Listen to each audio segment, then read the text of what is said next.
Hello, मैं Ravi Kumar. Tennis में आपका स्वागत है। चलिए आज बात करते हैं 28 दिसंबर और 29 दिसंबर के करंट अफेयर्स की। तो सबसे पहले रोजगार और आयोगों से संबंधित जो भी आज के अखबारों में आए हैं उस पर हम लोग चर्चा कर लेते हैं। तो जैसा कि आपको पता है, बीपीएससी की परीक्षा 27 दिसंबर को संपन्न हो चुके हैं और औरंगाबाद में कुछ समस्याएं आए थे एक सेंटर पर। इसके लिए वहाँ के जिलाधिकारी ने 3 सदस्यीय टीम का गठन किया था। हालांकि बीपीएससी ने फैसला लिया है कि वह 2 सदस्यीय एक टीम का गठन करेगी और भेजेगी औरंगाबाद, और वहाँ पर किस कारण से ऐसा हुआ है उसके बारे में जानकारी लेने का प्रयास करेगी। जो अगला न्यूज है, आज बिहार पटना एडिशन के प्रभात खबर में आया है कि बिहार सरकार का यह लक्ष्य है कि अगले वित्तीय वर्ष में कुल 2.5 लाख सरकारी पदों पर नियुक्ति की जाएगी। जैसा कि आपको पता है कि भाजपा गठबंधन ने युवाओं से वादा किया था कि अगले 5 साल में 19 लाख पदों पर नियुक्ति की जाएगी। यह उसका प्रथम चरण हो सकता है। देखिए क्या होता है, वेट कीजिए। एक केंद्रीय स्तर से एक न्यूज आ रही है। जो केंद्रीय मंत्री जितेंद्र सिंह हैं, उन्होंने घोषणा किया है कि अगले वर्ष से जो आपका कॉमन एलिजिबिलिटी टेस्ट है, जो स्क्रीनिंग टेस्ट होगा प्रत्येक तृतीय स्तर के एग्जामों के लिए, कुछ ग्रुप बी के भी परीक्षाएं इसमें शामिल होंगे, उस स्क्रीनिंग टेस्ट सीईटी सेट का आयोजन अगले वर्ष से प्रारंभ हो जाएगा, जिसके कारण जो अलग अलग परीक्षाओं के लिए फॉर्म भरना, अलग अलग सेंटर्स पर जाना, समय समय पर परीक्षा देना, तो समय और ऊर्जा की बचत अभ्यर्थियों की होगी। यह केंद्रीय सरकार का एक बहुत बड़ा कदम है। अब उत्तर प्रदेश लोक सेवा आयोग से एक समाचार आ रही है कि वहाँ के अभ्यर्थियों ने इलाहाबाद में मांग की है कि सिविल सेवा में जितने भी अभ्यर्थी प्रारंभिक परीक्षा में बैठते हैं उसका 10% रिजल्ट दिया जाए, ताकि ज़्यादा से ज़्यादा अभ्यर्थियों को मुख्य परीक्षा देने का मौका मिले। उत्तराखंड से एक जो आपका समाचार आ रही है कि वहाँ 3-4 सालों से वैकेंसी की स्थिति बहुत खराब है, जिसके कारण वहाँ के अभ्यर्थियों ने, विशेष रूप से उम्रदराज अभ्यर्थियों ने डिमांड की है कि उम्र में छूट दी जाए, क्योंकि उन्हें 3-4 साल से मौका नहीं मिला और घर में बैठे बैठे उनके उम्र जो है पार हो गए। अब हम लोग आगे बढ़ते हैं। आगे हम लोग राष्ट्रीय और अंतर्राष्ट्रीय कुछ प्रमुख समाचारों पर बात करते हैं जो आपके परीक्षा के लिए महत्वपूर्ण है। इसमें सबसे पहले मैं अमेरिका से जो डोनाल्ड ट्रंप के द्वारा एक बिल पर हस्ताक्षर कर कानून बना दिया गया है, वह है तिब्बत नीति और समर्थन कानून 2020। इस कानून के द्वारा तिब्बत के जो दलाई लामा हैं उनके उत्तराधिकारी चुनने का जो अधिकार है वो सिर्फ तिब्बतियों को देने के संदर्भ में इसमें प्रावधान किया गया है। और अमेरिका का दूसरा जो इसमें प्रमुख प्रावधान है कि अमेरिका द्वारा प्रयास किया जाएगा कि वह तिब्बत में अपने वाणिज्यिक दूतावास खोले। यह स्वाभाविक था कि चीन के द्वारा इसका प्रबल विरोध किया जा रहा है इस बिल का, और उसे अमेरिका का उसके आंतरिक मामलों में हस्तक्षेप मान रहा है चीन इसे। लेकिन तिब्बतियों के साथ चीन का जो व्यवहार रहा है उससे देखते हुए यह कानून कहीं से गलत नहीं, क्योंकि तिब्बतियों को भी अधिकार है अपने नेता चुनने का। इसमें चीन हस्तक्षेप नहीं कर सकता। एक जो आपका महत्वपूर्ण खबर है कि भारत में पहली बार लिथियम रिफाइनरी बनाया जाएगा, और इसका निर्माण जो होगा वो गुजरात में होगा। इसके लिए लिथियम कहाँ से मंगाया जाएगा? वो मंगाया जाएगा ऑस्ट्रेलिया से। प्रधानमंत्री द्वारा हाल ही में एक भाषण देने के दौरान कहा गया कि तेंदुओं की संख्या में 2014 की अपेक्षा 2018 में अत्यधिक वृद्धि हुई है। जहां 2014 में 7900 तेंदुए भारत में थे, वहीं 2018 में 12,852 तेंदुए हैं। एक और महत्वपूर्ण जो राष्ट्रीय अंतर्राष्ट्रीय क्षेत्र से है, वो छठा जो आपका इंडिया इंटरनेशनल साइंस फेस्टिवल 2020 का आयोजन हुआ है दिल्ली में। इसका उद्घाटन जो है प्रधानमंत्री के द्वारा किया गया और इसका थीम था सेल्फ रिलायंट इंडिया। ठीक है। एक और महत्वपूर्ण न्यूज उत्तर पूर्वी भारत से आ रहे हैं। यहाँ जो बोडो भाषा है, ठीक है, बोडोलैंड की मांग अक्सर की जाती रही है उत्तर पूर्वी भारत में, नागालैंड के कुछ हिस्से और असम के कुछ हिस्सों को मिलाकर। तो बोडो भाषा को असम सरकार ने क्या किया है कि अपने राजकीय भाषा का दर्जा दे दिया है। ये बहुत ही अच्छा कदम है। इससे भाषाई रूप से जो अल्पसंख्यक हैं उन्हें संतुष्टि प्राप्त होगी। एक आपका न्यूज आ रहा है एनटीपीसी की ओर से, इसे एक पुरस्कार मिला है, वह है सस्टेनेबल अवार्ड जो आपका है सीएसआर के क्षेत्र में। ठीक है, एक्सीलेंस अवार्ड मिला है। सीएसआर जो होता है आपका कंपनी का जो सोशल रिस्पॉन्सिबिलिटी होता है, यानी कि कोई भी कंपनी कहीं स्थापित है, यानी कि जैसे टाटा में टाटा कंपनियां स्थापित हैं, तो अपने आसपास के गांव का वो विकास करने में आर्थिक सहायता प्रदान करेगी। एनटीपीसी इसमें धारणीयता को, यानी कि प्रकृति को संरक्षा करते हुए सीएसआर की भूमिका को बखूबी निभाया है। इसके लिए उन्हें यह प्रतिष्ठित अवार्ड मिला है। एक आपका आर्टिफिशियल इंटेलिजेंस से जो पब्लिकेशन ऑन आर्टिफिशियल इंटेलिजेंस का एक इंडेक्स जारी होता है, तो उसके 2020 वाले इंडेक्स में भारत को तीसरा स्थान मिला है, बल्कि जबकि पहला स्थान जो है आपका चीन को मिला है और दूसरा स्थान जो है संयुक्त राज्य अमेरिका को मिला है। ये आपके राष्ट्रीय और अंतर्राष्ट्रीय क्षेत्र से थे। अब हम लोग आते हैं कुछ साइंस के क्षेत्र से। तो यहाँ पर चीन के द्वारा एक रिमोट सैटेलाइट छोड़ा गया है। इसका नाम है याओगन 33R, याओगन 33R, और इसका रॉकेट का जो नाम है लॉन्ग मार्च 4C Y35। ठीक है, याओगन 33R जो है रिमोट सेंसिंग के लिए वर्क करेगा। इसके अलावा कुछ और भी आपका है, जैसे वाइल्ड सन रोज एक पुष्प की प्रजाति है, इसका एक नया प्रजाति का खोज हुआ है।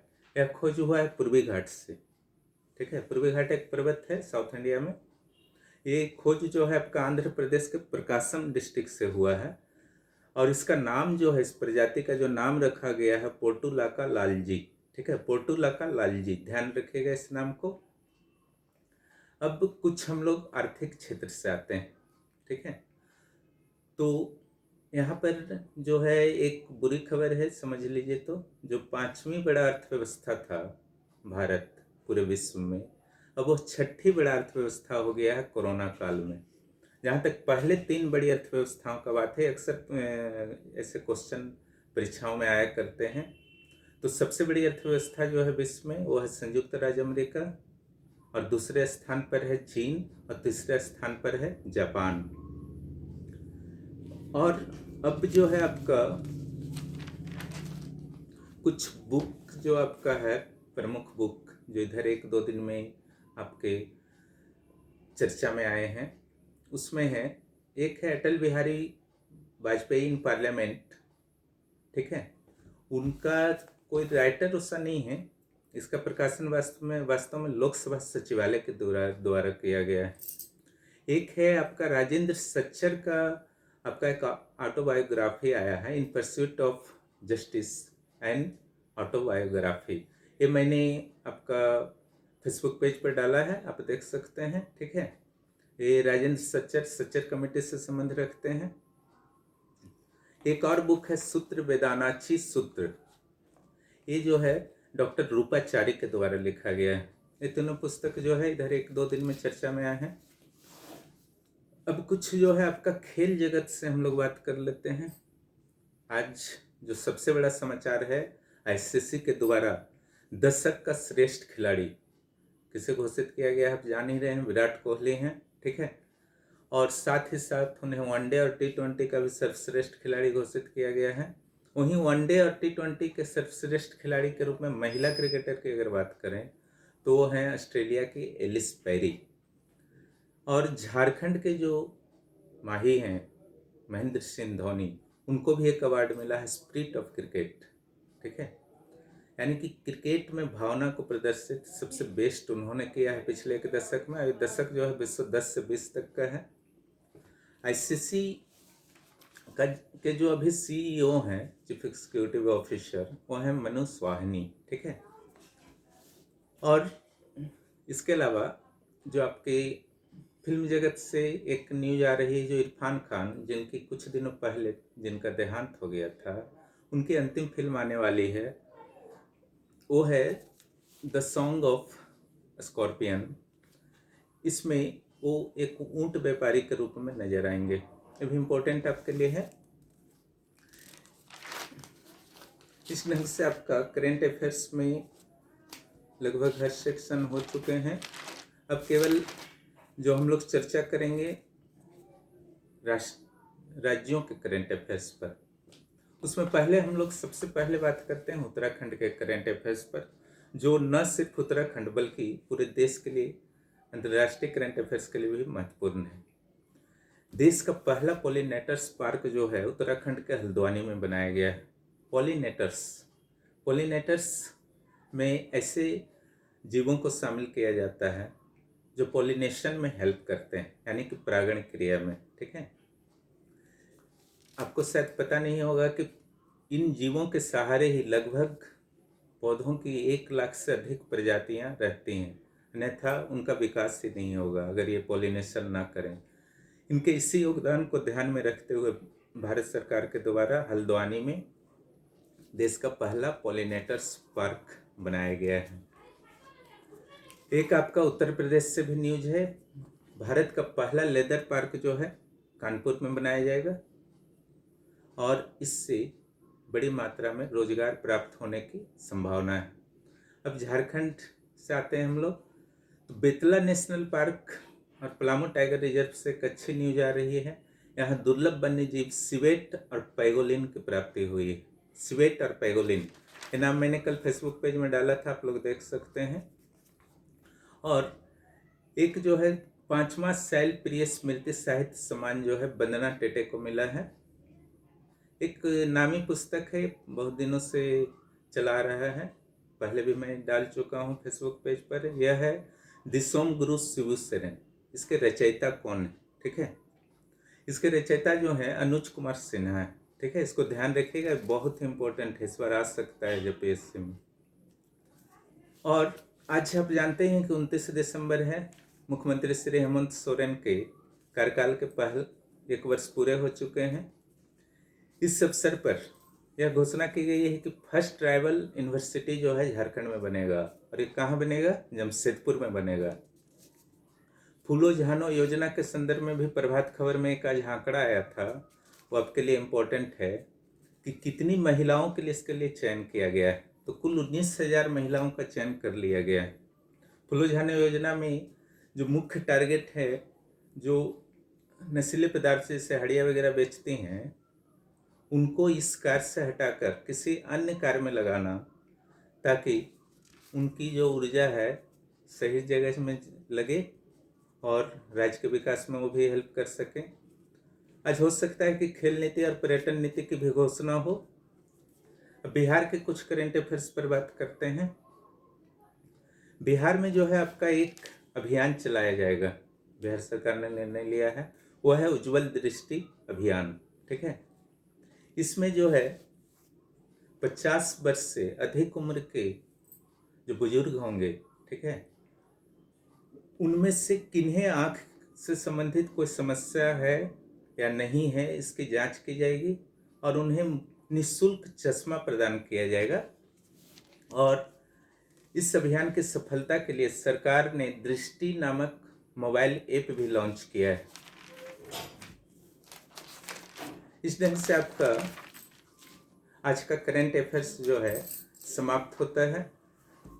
और जो आपका 29 दिसंबर के इतिहास के संदर्भ में कुछ प्रमुख घटनाओं की जानकारी दे दूं, जो शुरू में देना था लेकिन नहीं दे पाया। 1530 में आज ही के दिन 29 दिसंबर को हुमायूं को उत्तराधिकारी घोषित किया गया था। बाबर का मुगल सम्राट थे ना। और 1911 में चीन गणतंत्र बना था। चियांग काई शेक का नाम आप जानते ही होंगे, जो वर्ल्ड हिस्ट्री पढ़े हैं। और 2019 में झारखंड के मुख्यमंत्री बने थे हेमंत सोरेन दूसरी बार। ठीक है, यही थी आज की ऐतिहासिक घटनाएं।